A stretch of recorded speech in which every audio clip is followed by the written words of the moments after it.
Is it worth going to Paris? When you're feeling yourself slipping. I for one recommend the south of France and Alsace. Yeah, I love it there. Perfect. I need more time. Because, like, as a Dane, you might know our country is quite small.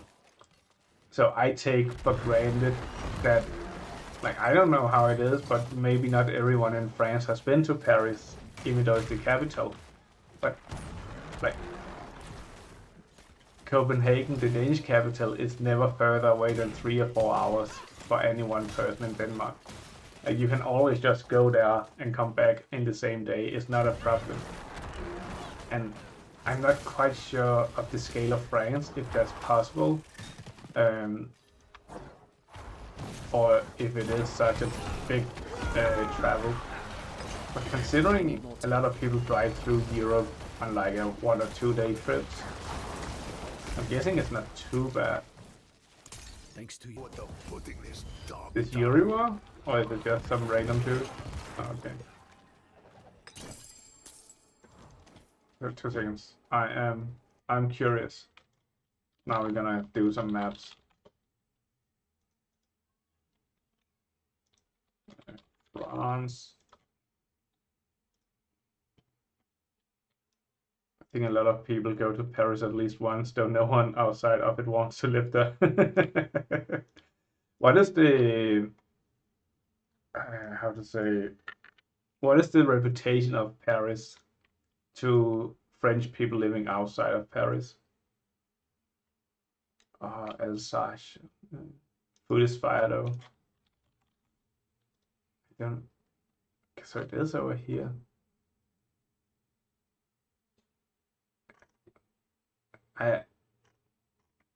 Isn't it supposed to show like an area or something?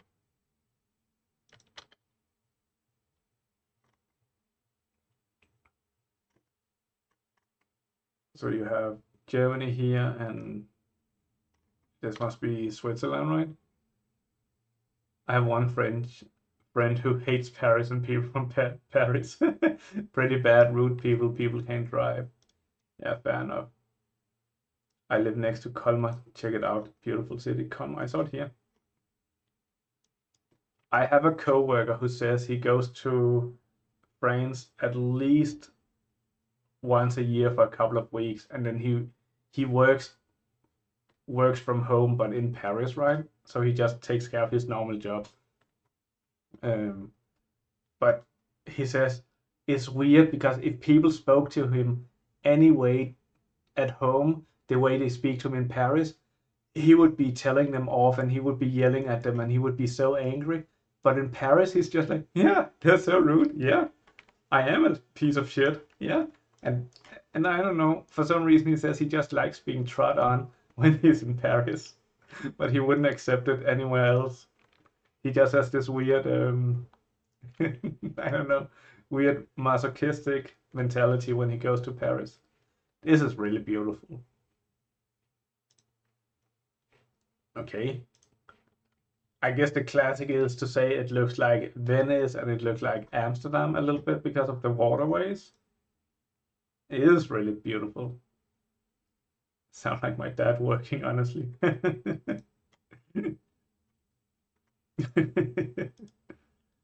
Okay, this is really cool. This is a very much like a fairy tale town. Oh, I really like these buildings. And my understanding is why they made the architecture like this was that there was a rule for how big like your house was allowed to be on street level. But there was no rules how big the first floor or the second floor were allowed to be. So you might have been approved to build this house and you weren't allowed to make it bigger, but you could just expand the first floor and then you could expand the second floor as well to get more and more space. And I think that's a really fun way of getting out of the rules, or like applying with the rules, but still getting kind of what you want. This is really nice. It's one of the best cities to visit with Strasbourg. It's really beautiful at night and during spring. Yeah, okay. This is honestly gonna go on my like to visit thing. This is really cozy. It's really cute. Is this during Christmas?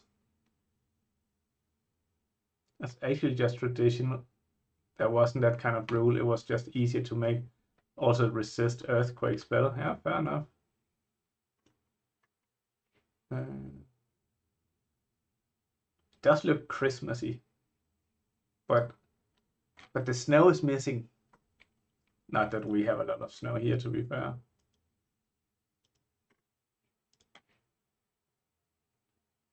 I think this city looks so much more interesting than Paris does to me. Okay. Colmar.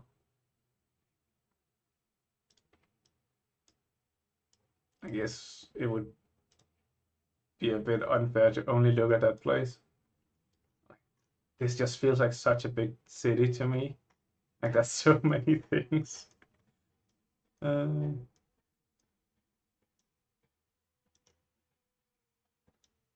Let's take some random ass street.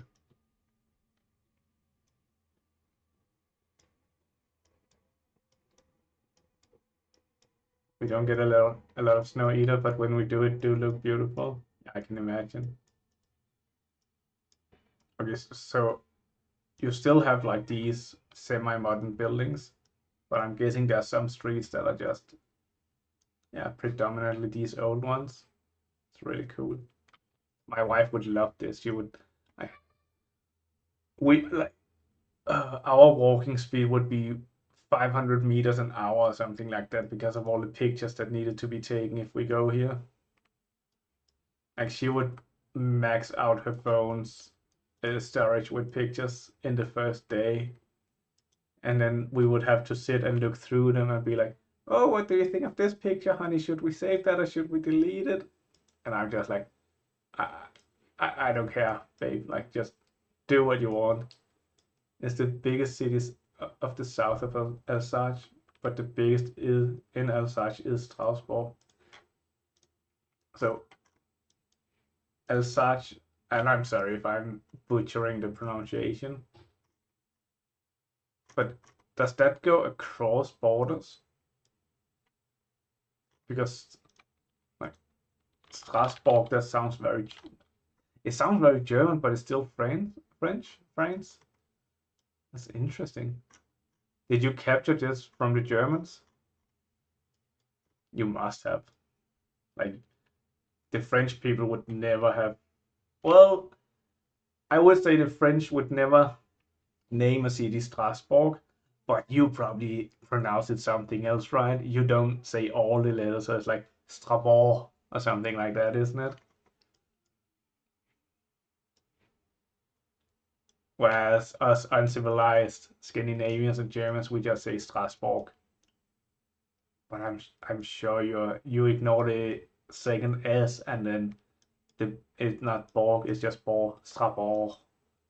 And then with some flowy things or something. As such was actually stolen back and forth, making us have a huge Germanic tradition. Oh, fair enough. That makes sense. So do you have like a half German, half French accent? What would that even be? Because it seems so polar opposite, you know? But this is also really cute and really nice. And it's crazy they actually do say the S. Have your own dialect. I'm trying to think of how would like 50% German and 50% French sound like, and I'm guessing that's your dialect. And I just can't how how would that even sound like? Like,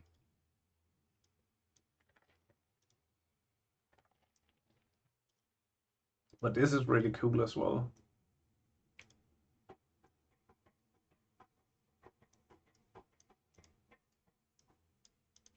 I mean, I don't really know honestly. People say we got an accent and we don't realize, yeah, that's the thing, right? You don't really, you never have an accent. Everybody else has an accent. Because if you knew you had an accent, then you wouldn't be speaking that way, right? Like it's your natural way of talking. Like this is really cool. And it's just so impressive how much, like how big they were able to build. And I might be crazy off here, but I'm just estimating based on the somewhat same building styles in Denmark. This is probably from like the 1800s.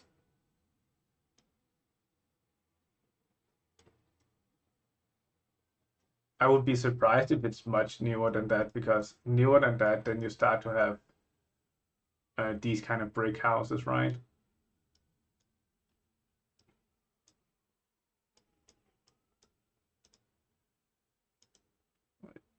It's just so interesting. 2 seconds.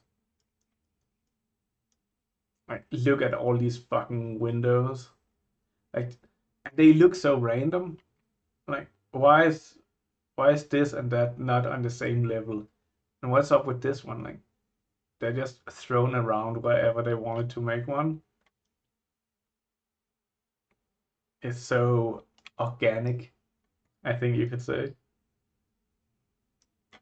Actually, way older. Some of these buildings dated back as far as 1200, even 1000 for stone buildings, though. Oh, yeah. I guess, does this mean that it was built in 1572? Or does it mean that the restaurant has been there since 1572? Maison de, I don't know what this is. Is it a tea? De Tanneur. I'm not good at reading this kind of letters. Savastup. Sun Restaurant says Wana. Crew du Pays. La Maison, c'est la Choucroute. I don't know. This is cool. This also goes on our to-do list. That means the restaurant started in 1572. This is so fun. And this is so crazy. And I'm sorry I'm always bringing it to Korean things, but it's just my wife is Korean. I love Korea. I have a lot of things to do with Korea. And it's just such a fun juxtaposition, because in Korea, if you have a really old restaurant, or it's like from the 1950s, and that's like, what the fuck? That's insanely old. That must be the oldest restaurant in Korea. And if you have an old building where people actually live, then it's like from the 1990s. Like a 30-year-old building as insanely old. Like that's just crazy. You better tear that shit down and build a new one. So I really love Europe, and I really love seeing these insanely old buildings still working and still being used and being cared for and maintained, and our culture being maintained. I think that's so cool. And I think it's so important. And as you can see, this is also a city built for people. Like, you walk here, you don't drive a car. And even though there's cars over here, you can see it's clunky and it's uncomfortable. And like another car, but again, like these streets are not meant for cars. They were never designed for cars. This is a walking city. This is a city for people. And like, look at this. Good fucking luck getting your car through here. And I really like that. And whenever I see, like, what the fuck? Whenever I see, like, Detroit or Houston or other American big cities where they just have, like, 12, 18 lanes, highways or whatever going every fucking where in the city. And I'm like, that's not a place designed for people. It's a place designed for cars. Let's see which is worse. Let's try Houston. Funny thing is, our mayor house is older than America. It's impressive. Also, yeah, it's really nice. The entirety of the center of the city, or almost, is pedestrian only, except some people. Yeah, I think that's really cool. And then you get to America, and I'm not gonna shit on America too much, but I'm gonna shit on it a little bit. Um, so since we're mostly European here, I think we're all gonna have a great time. So like, I'm already seeing this, and I'm like, what the fuck is this bullshit? Like, and this is inside a city, right? To be fair, Houston is also a much bigger city, but still, like, what is this fucking spaghetti highway? Like, Jesus Christ. And it's like, Jesus, man. Like, I don't know. I think if any politician suggested us doing this in Europe, they would get killed. Like, this is so fucking crazy. America try not to have 23 lanes highway in a city. And the crazy thing is, so I think it's bad to live next to a highway, right? I don't want that. But imagine living in this nice, peaceful neighborhood and you just have 23 highways as a neighbor. Like, what the fuck, man? If you think noise in Europe is bad, imagine this shit. And look, you cannot walk anywhere. Like,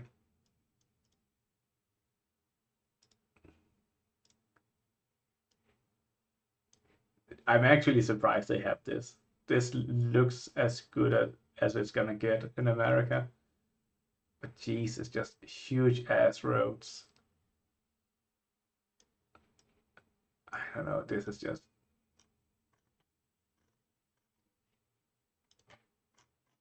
And then we can go back to, let's take Denmark as an example. Then this is, okay, let's take Copenhagen. We have highway here, and this isn't really a highway, but it's like a little bit faster road. Is it a highway? No, it's not a highway. It's not. It's just it's an 80-kilometer road, but it gets limited most of these places, I believe. And then I'm like, imagine living...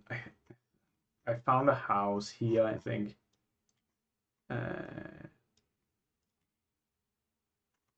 Where was it? It's not too important, to be honest. But now I'm hooked. Now I'm curious. Oh well. Must be houses somewhere. So that's houses here, right? And they live right next to one highway. And there's 2 lanes on each side of the highway. And then you have railroad. And I'm like, wow, that must be really fucking noisy. I wouldn't want to live there. And then just look at America. It's like, no, it's not one highway. It's 23-lane highway. Like, go fuck yourself. Jesus Christ. I don't know. America is just different. Oh, that was a fun little little distraction. But that was really nice. Thanks for introducing that to me. Like, yeah, I definitely need to go there with the wife. I don't even need to tell her. I just need to put her in the car and take her there, and she's gonna love it. I'm not ready yet. That sounds a little bit too kidnappy, Like, she's my wife. I was gonna say she's my wife. I can't kidnap her. That's not entirely true. You can't mistreat a person just because you're married to them. But I need more time. She's gonna like it. It's gonna be okay.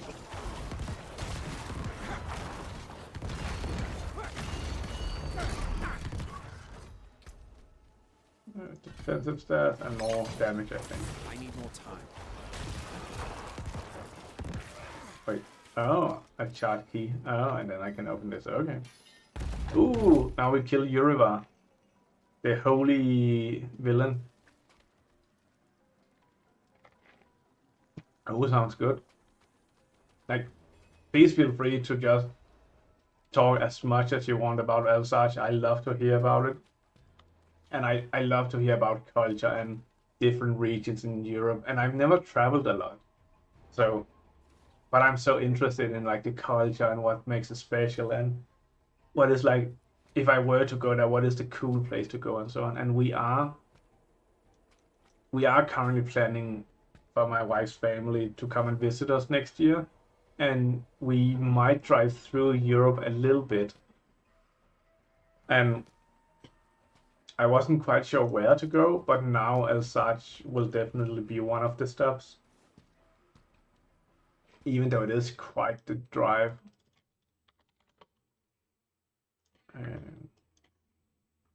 Let me see if we do Strasbourg, and then we do region. Let's just say from Copenhagen. How much driving do you need to do? It's just 12.5 hours. A little 1,000 kilometers. So my plan would be to do something like Amsterdam, and then we might do Brussels since we're over there anyway.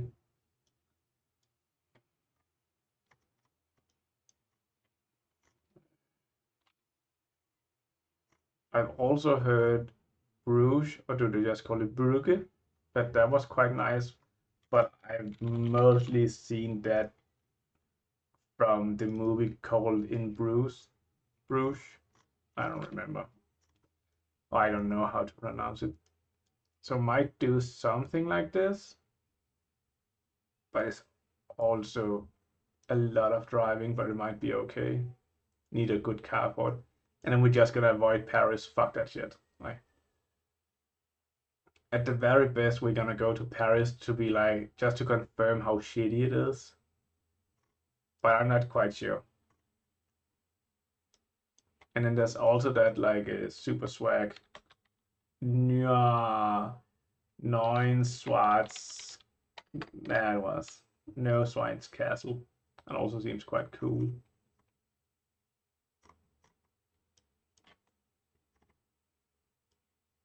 But then when you're here, you kind of might as well drive through and see Zurich, and then you just scope creep the trip quite a lot, right? Because why wouldn't you go to Zurich when you're right next to it? And it's not like they're gonna come to Europe again. It's simply too far of a travel from Korea. Jesus, stop zooming in and out, please. And then we could go to Prague on the way home. Guess it must be fucking you up to see all the Danish names. I don't really know why it's not English. Austria. Is Austria a nice country? Is it a place that you should go? Nah. We can skip that. What about Dresden or Dresden? I only know, well, I don't know Dresden, but I know the Dresden Files, which is one of my favorite book series, the Dresden Files. If you just want a really good book series that's really nice with nice character progression, I would recommend the Dresden Files. Let's see if I must be able to find something better, like this one. It is this wizard who lives in like the real world, like the normal world. It's not like a high fantasy anything setting, but he just lives in Chicago, and according to the wizarding laws, he's not allowed to reveal that he is a wizard, or he's not allowed to prove it as such, and he's not allowed to kill people with magic. Like, that's the laws, if I remember correctly. And then he works as a private detective, and he encounters like different monsters, like fantasy monsters who's trying to do things, and he has to stop them and use his wits and such to do it. And he's kind of like an anti-hero. Like, he does not have his shit together, and he is struggling, and he doesn't have enough money to pay his rent, and he's dodging his landlady because he cannot pay rent, he cannot afford food, and so on. So it's a really fun story, and it's not like, oh, I'm this great powerful wizard who can do everything and nothing is a problem and I have infinite resources. No. He be struggling. Like, And it's, yeah, he has no money and no resources, and then see him try to make it work is really fun. I personally recommend taking a small detour by the Haut Castle.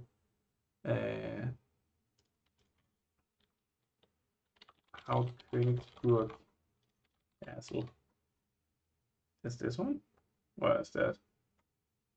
It's over there, so that would be after Strasbourg. Something like this. It's not even a detour, it's just on the way. It's perfect. Holy shit, what the fuck is going on with this road, bro?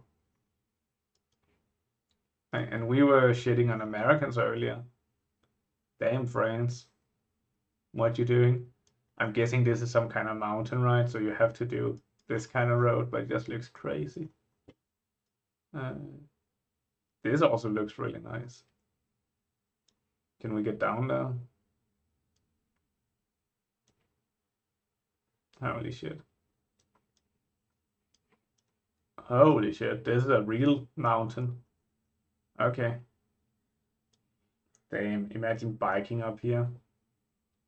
That's some fucking chats right there. That's really cool. I feel like I am definitely gonna get car sick driving here. Like her. Hopefully not, but most likely I am. That's really nice. And then, what is there even to see in Germany, right? So, oh, I cannot add more. So after Dresden, let's just say we go back from here. View is nice when no fog. So this trip would only be 3,400 kilometers. That's nice. That's not too bad. So if you drive 300 kilometers a day, that's 11 days. Jesus. Like in theory, right?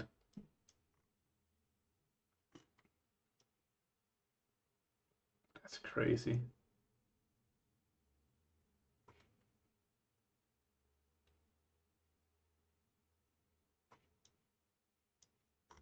But we would probably also go by this island Wormer just because it's really cool. Okay, I'm gonna save that over here, and then we're gonna get back to our regularly scheduled killing monsters. Monster killing. Let's kill Yurivar, the Burning Crusade. Is this a callback to Diablo, not to Diablo, but to World of Warcraft? I was going to take you back to Kjovashad. Offer you the privilege of a fair trial. Personally, I do a shorter trip. Driving a lot is kind of tiring, and you kind of have less time to visit. You could do a bike trip on La Route de Vie if you like alcohol. I think I do agree with you. No, I think driving that much is gonna be way too much, and it's gonna be way too exhausting, and we wouldn't be able to enjoy any place in particular because it would always be like, okay, after this we have a 5-hour drive to the next place or whatever.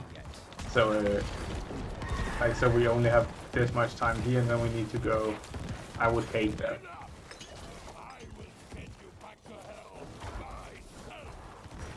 So I'm very split because I also know the Koreans are not gonna come to Europe again. So should they see as much as they can and just be exhausted, or should we try to enjoy it as much as possible, if that makes sense? So like, do you want the achievement points or do you want the enjoyment points? And they're kind of going against each other.